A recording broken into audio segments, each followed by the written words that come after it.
another young co-ed vanished under similar circumstances, though the investigations into these disappearances couldn't have been more different.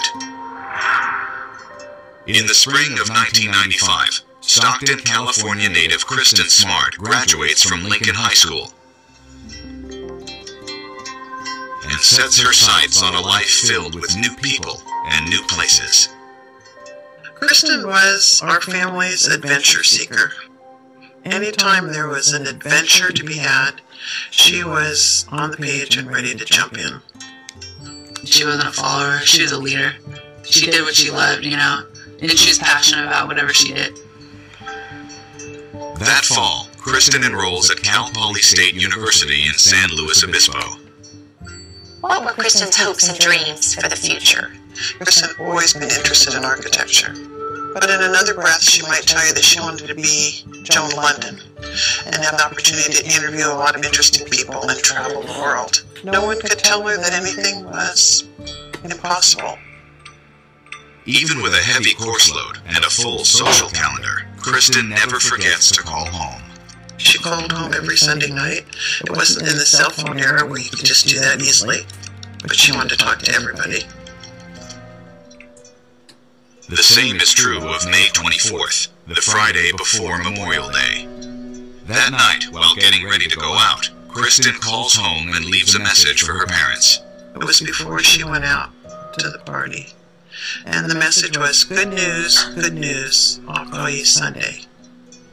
Kristin offers no further details about her good news, which makes her parents even more excited to talk to her. But Sunday evening comes and goes, and Kristin never calls. On any other Sunday, you would have called, but because it was a long weekend, you made the assumption that she would call on Monday. But by noon on Memorial Day, there's still no word from Kristin. That afternoon, her roommate returns from a weekend trip and notices something strange. All of Kristin's personal belongings are there, but Kristin is nowhere to be found. When her roommate starts asking around, she discovers that no one has seen Kristin since Friday. She decides to contact campus police. Later that day, the phone finally rings at the Smart household. But it's not the call Kristin's parents have been waiting for. It was a police officer from Cal Poly Police who called to say that they had some concerns about Kristin and had she come home for the weekend. And that's when your mother's instinct kicks in and you say, this is not right. It appears Kristin Smart has vanished, but despite her mother's concerns, campus police are reluctant to file a missing persons report or start a formal search for Kristin. The campus police believe that she may have simply taken a holiday and they thought that she was just traveling somewhere. By Tuesday morning, there's still no word from Kristin. So Kristin's father, Stan, makes the 250-mile drive from the Smart's home in Stockton to the Cal Poly campus. Once there, he persuades campus police to put up missing persons flyers. Officers also begin collecting eyewitness accounts from the night Kristin disappeared. Nearly all of them place Kristin on her way to Fraternity Row. Kristin suggested that they go to one of the fraternity parties. Well, a couple of the girls had a test they needed to study for, and another girl almost went with her but opted out, and they left Kristin at the fraternity house. So she's quite familiar with all of these people, right? She knew people that were going to be there, and she would feel very confident, very comfortable about going there by herself and getting home. Even though Kristin is underage, she is openly served alcohol at the party. I don't know many college students that don't have a drink their freshman year in college, and especially at a frat party.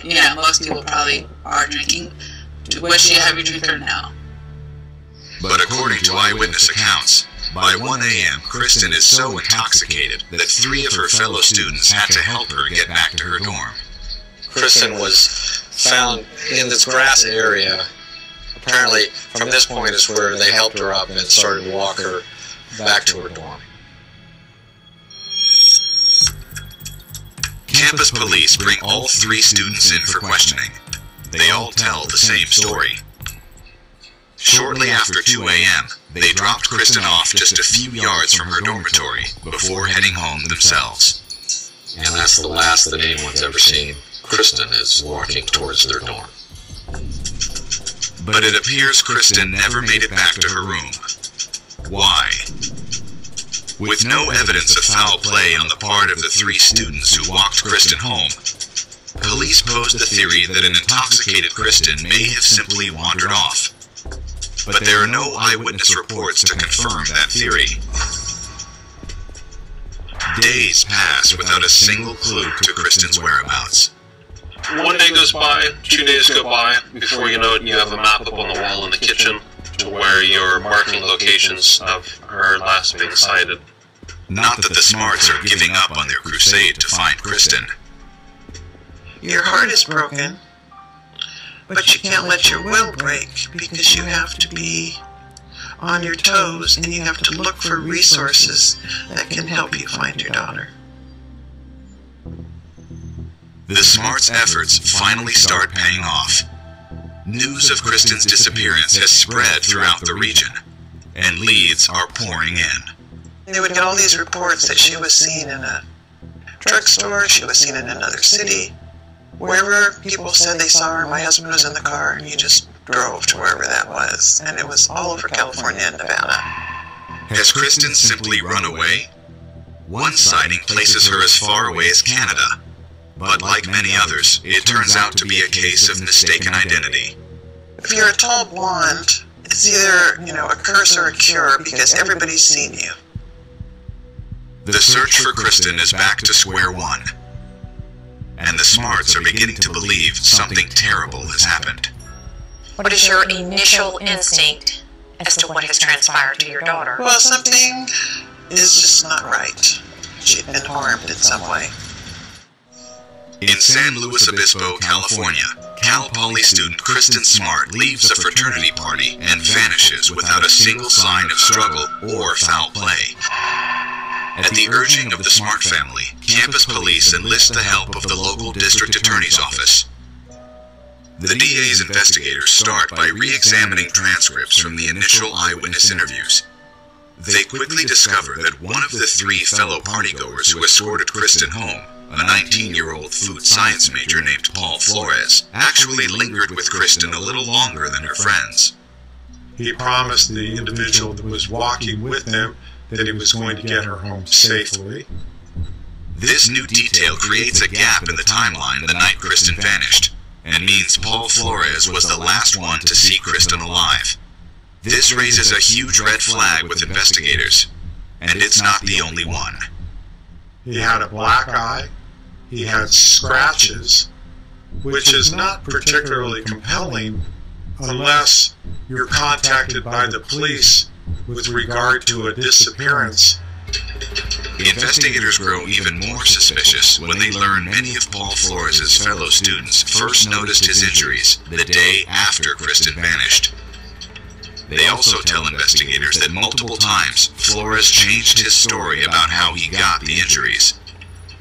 If he got them drunk falling into a bush, why didn't he say, "Gosh, I got drunk last night, I fell into a bush"? It's the lying about the physical injuries that makes the physical injuries far more compelling. Because I didn't think it would matter. On June 19th, investigators bring Flores in for further questioning and confront him about his injuries. How do we know that everything you've told us so far isn't really the truth? How do we know now that you lied? Well, that wasn't important though.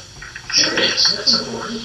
Flores now tells investigators that he sustained the injuries when he hit his eye on his steering wheel while installing a car stereo. One aspect of Flores' story that doesn't change is the account of his last moments with Kristin. I walked with her to where the driveway was, and I went off to my dome because the walkway goes that way towards my dome, and then she started walking that way. Investigators have their doubts. They offer Flores a lie detector test, but he refuses. Still, it's not enough for investigators to charge Flores with any crime. If they go forward without the best possible evidence on a thin or weaker case, and he's acquitted, and then he walks for the rest of his life. He can never be tried.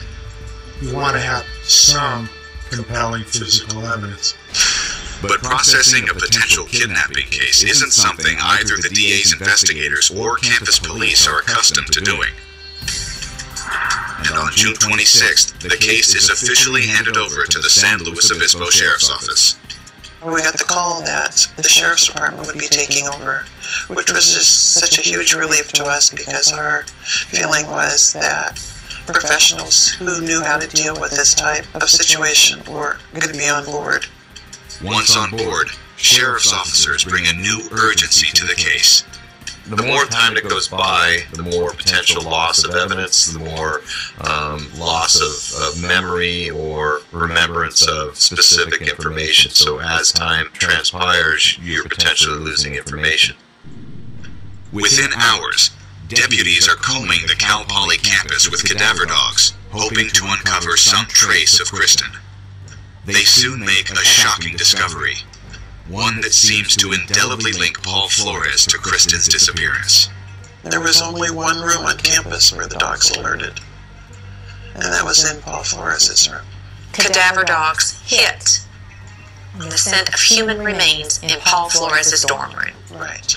So it has to be someone in the room who has touched or been near that scent of death. All the dorm rooms, all the bedrooms, all the beds, they went to the corner of his bed and like trash can. The Smarts believe the odds that a cadaver dog would have incorrectly picked up the scent of Kristin's remains is slim, and suggest that either Kristin died in that particular location or died at the hands of someone who had recently been in that dorm room. Paul's roommate, on the weekend she disappeared, was gone, and therefore Paul would know that he would have unfettered access to use his room, and therefore Paul had an opportunity to get a girl that was under the influence back to his room. It seems to be the break investigators have been looking for, but CSIs are unable to find any other clues in Paul Flores' dorm room. That's because, as the semester at Cal Polytech was coming to a close, campus police allowed the room to be cleaned and sanitized. It's pathetic police work. It's terrible police work. They should have been in there with their forensic team, vacuuming the room for fibers, and instead they sent in a maid service to clean the room up, and that destroyed evidence. With no additional evidence, it is impossible for investigators to charge Paul Flores with any crime. So the Sheriff's Office obtains a search warrant for the Flores home in nearby Arroyo Grande, and they make another bizarre discovery.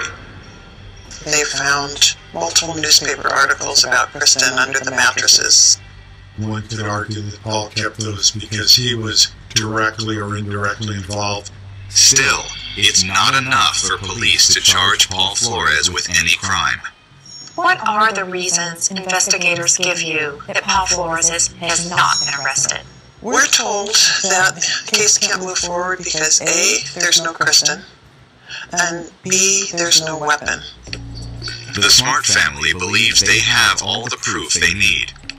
On November 26th, they file a civil suit against Paul Flores for the wrongful death of Kristin, hoping their case will bring the truth to light. No one has any expectation that she is alive. She didn't disappear that night. She was killed that night. But at his preliminary deposition, Flores refuses to confirm or deny the simplest of facts. Did you attend a party at or near the Cal Poly campus in May of 19